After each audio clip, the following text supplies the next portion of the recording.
નમસ્તે વિદ્યાર્થી મિત્રો, ધોરણ 10 તમારી બોર્ડની પરીક્ષાને માત્ર ગણતરીના દિવસો બાકી છે અને હું તમને ગેરંટી સાથે કહું છું 8 તારીખે વિદ્યાર્થી મિત્રો તમારે કયું પેપર છે? વિજ્ઞાનનું પેપર છે। તમારે કેટલા ચેપ્ટર કરવાના? માત્ર 6 ચેપ્ટર કરવાના। કયા 6 ચેપ્ટર? બીજું ચેપ્ટર, ત્રીજું ચેપ્ટર, પાંચમું ચેપ્ટર, સાતમું ચેપ્ટર, 10મું ચેપ્ટર, 12મું ચેપ્ટર। 6 ચેપ્ટર કર્યા, તમારા 60 માર્ક્સ મિનિમમ પાક્કા। આજે તમારા કેટલા માર્ક્સ પાક્કા થશે? 10 માર્ક્સ પાક્કા થશે।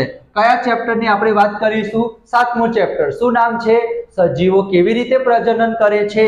તમારા 10 માર્ક્સ પાક્કા, વન શોર્ટ રિવિઝન, 100% ગેરંટી। આટલું જ તમારે કરવાનું છે। કયા ચેપ્ટરમાંથી? સાતમા ચેપ્ટરમાંથી। દરેક ચેપ્ટરના વિડિયો આવી ગયા છે, બધા જ વિડિયો તમે જોઈ લેજો અને તમારા સપોર્ટની મને જરૂર છે। તો તમે શું કરશો? બે હાથ જોડું છું, માથું જોડું છું, બે ખભા પણ જોડી દઉં। તમારે શું કરવાનું છે? સબસ્ક્રાઇબ કરવાનું છે। ફટાફટ વિડિયો અંત સુધી જુઓ, પછી તમને લાગે કે હા ઇમ્પોર્ટન્ટ છે તો સબસ્ક્રાઇબ કરી દેજો। ચલો, રોજ વિડિયો આવશે, લાઈવ પણ આપણે આવીશું। સજીવો કેવી રીતે પ્રજનન કરે છે, બરાબર? તો અહીંયા તમે જો સ્ક્રીનશોટ વિદ્યાર્થી મિત્રો તમે લઈ લેજો। આનામાંથી એક પ્રશ્ન 100% પૂછાશે, પણ તમારે શું કરવાનું એ હું તમને સમજાવી દઉં। તમારી પરીક્ષામાં લખેલું હોય અલિંગી પ્રજનન એટલે શું, એના બે પ્રકાર સમજાવો। કોઈ પણ બે પ્રકાર તમે લખી શકો, પણ 2 માર્ક્સમાં અલગથી પૂછાઈ જાય કે કલિકા સર્જન સમજાવો, બીજાણુ નિર્માણ સમજાવો, પુનઃસર્જન એનું બીજું નામ પુનઃજનન છે, અવખંડન સમજાવો, વાનસ્પતિક પ્રજનન સમજાવો। શું કરવાનું છે તમારે? માત્ર એની વ્યાખ્યા લખો, એના 1-2 એક્ઝામ્પલ લખી દો, બસ વિદ્યાર્થી મિત્રો। તમે 2 થી 3 વખત વાંચશો ને તમને સરસ રીતના યાદ રહી જશે। આ હેતુલક્ષીમાં પૂછાઈ જાય એટલે એક એક્ઝામ્પલ યાદ રાખજો। ભાજનમાં 2 ભાજન હોય, દ્વિભાજન 2 ભાગ પડે તો દ્વિભાજન કહેવાય, બહુ બધા ભાગ પડે તો બહુભાજન કહેવાય। તો દ્વિભાજનમાં શું આવશે? અમીબા આવશે, લેશમાનિયા આવશે, અને બહુભાજનમાં કોણ આવશે? પ્લાઝ્મોડિયમ આવશે। એના કારણે મેં પીળા કલરથી કરેલું છે જેથી તમને ખબર પડે। તો તમારે શું કરવાનું છે? સ્ક્રીનશોટ લઈ લેવો હોય તો। સોરી ફ્રેન્ડ્સ, ફોન આવી ગયો હતો, લિટરલી આઈ એમ સોરી। ચલો, ઘણા બધા લોકો કહેશે સાહેબ 3 વાર લિટરલી કેમ બોલ્યા?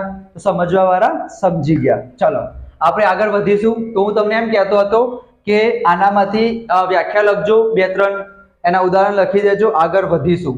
ચલો, મોસ્ટ ઇમ્પોર્ટન્ટ પ્રશ્ન, સ્ક્રીનશોટ લેવો હોય તો લઈ લેજો, પછી એમ ના કે તમે રહી ગયા, બરાબર? ચલો, ડીએનએ એનું પૂરું નામ શું થાય?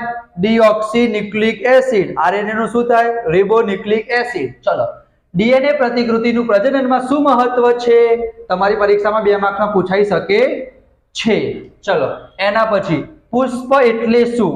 પુષ્પ અને તેના પ્રજનન ભાગો અને પ્રકાર જણાવો।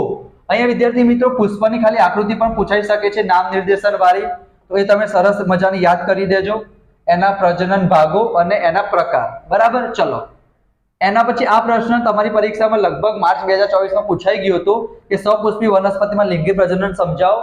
એ ના પૂછાય, પણ ફલન પછીની ઘટનાઓ સમજાવો, એ 2 માર્ક્સમાં ઓછા ચાન્સીસ છે, પણ એક વખત વાંચી લેજો, બરાબર? ચલો, એના પછી આ પ્રશ્ન પણ સારો પ્રશ્ન છે, પૂછાઈ શકે સૌથી વધારે વખત, અલગ અલગ રીતના પૂછાય। યૌનારંભ કે, કિશોરાવસ્થા કે, તરુણાવસ્થા કે, મુગ્ધાવસ્થા કે, બધાનો મતલબ એક જ થશે। જાતીય ગૌણ લક્ષણો કે લૈંગિક પરિવર્તનો કે, છોકરાઓમાં કે છોકરીઓમાં કે, બરાબર? છોકરાઓ છોકરીઓ એક જેવું ના થાય તો ખબર પડે ને, એટલા તો તમે સિન્સિયર છો, મને ખબર છે। ચલો, બરાબર? છોકરાઓમાં કયા પરિવર્તન થશે? અલગથી પૂછાય 2 માર્ક્સમાં। છોકરીઓમાં કયા પરિવર્તન થશે? અલગથી પૂછાય 2 માર્ક્સમાં। તરુણાવસ્થા દરમિયાન, કિશોરાવસ્થા દરમિયાન, મુગ્ધાવસ્થા દરમિયાન, યૌનારંભ વખતે। તો અહીંયા વિદ્યાર્થી મિત્રો સ્ક્રીનશોટ લેવો હોય તો ફટાફટ સ્ક્રીનશોટ લઈ લેજો, આનામાંથી જ પૂછાશે, લખવું હોય તો લખીને રાખો સ્ક્રીનશોટ, બરાબર? જેથી તમને ખબર પડે। આગળ વધીએ। આ પણ મોસ્ટ ઇમ્પોર્ટન્ટ પ્રશ્ન, નર કે માદા? માદા પ્રજનન તંત્ર પૂછાઈ ગયું હતું, તો આ વખતે વિદ્યાર્થી મિત્રો 110% નર પ્રજનન તંત્ર પૂછાશે। કાં તો નામ નિર્દેશન વાળી આકૃતિ પૂછાય, કાં તો આખું સમજાવવાનું કે, તો સરસ મજાની આકૃતિ દોરી દેજો, નામ નિર્દેશન વાળી, અલગથી 2 માર્ક્સમાં પૂછાય કે તો આખું પૂછાય। સ્ત્રી પ્રજનન તંત્ર યાદ તો રાખી દેજો, વાંચી લેજો, મોસ્ટ ઇમ્પોર્ટન્ટ કહી શકાય બંને। સોરી, નર પૂછાયું હતું માર્ચ 24માં, તો આ વખતે માદા પ્રજનન તંત્ર પૂછાશે, બરાબર? થોડુંક સિલી મિસ્ટેક થઈ ગઈ, બરાબર, માદા કરી દેજો. નર એટલે પુરુષ, માદા એટલે સ્ત્રી, એવું તો તમને ખબર હશે. એના પછી સ્ત્રીમાં ભ્રૂણનું નિર્માણ કેવી રીતે થાય, અથવા તો તમને પૂછે કે બાળકનો જન્મ કેવી રીતે થાય, અથવા તો ગર્ભ સ્થાપનથી બાળ જન્મ સુધીની પ્રક્રિયા. ત્રણે ત્રણ એક જ પ્રશ્ન છે, બરાબર, અલગ નથી.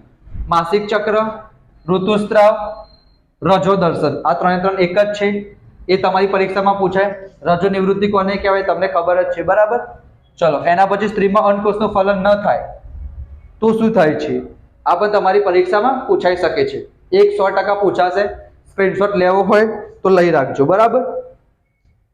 એના પછી માનવ વસ્તી નિયંત્રણની પદ્ધતિ જણાવો, ગર્ભાવસ્થા અટકાવવાના ઉપાયો, બંને એક જ પ્રશ્ન છે, મોસ્ટ ઇમ્પોર્ટન્ટ છે. યાંત્રિક અવરોધ, રાસાયણિક પ્રક્રિયા, શસ્ત્રક્રિયા, બરાબર, તમે લખી શકો. પરાગનયનના બે પ્રકાર છે, સ્વપરાગનયન, પરપરાગનયન. આકૃતિ દોરી સરસ રીતના સમજાવી દેવાનું, બરાબર. ખબર પડી ગઈ? સ્ક્રીનશોટ લેવો હોય વિદ્યાર્થી મિત્રો તો તમે સ્ક્રીનશોટ લઈ લેજો. ખૂબ જ સરસ પ્રશ્ન છે, મોસ્ટ ઇમ્પોર્ટન્ટ પ્રશ્ન છે. બીજા બધા ચેપ્ટરના વન શોટ રિવિઝન આવશે. તમારા સપોર્ટની જરૂર છે. ચેનલને સબસ્ક્રાઇબ કરજો, દોસ્તો સાથે શેર કરજો. મળીશું નેક્સ્ટ વિડીયોમાં. ત્યાં સુધી જય શ્રી કૃષ્ણ, રાધે કૃષ્ણ, જય હિન્દ, જય Bharat. Thank you so much.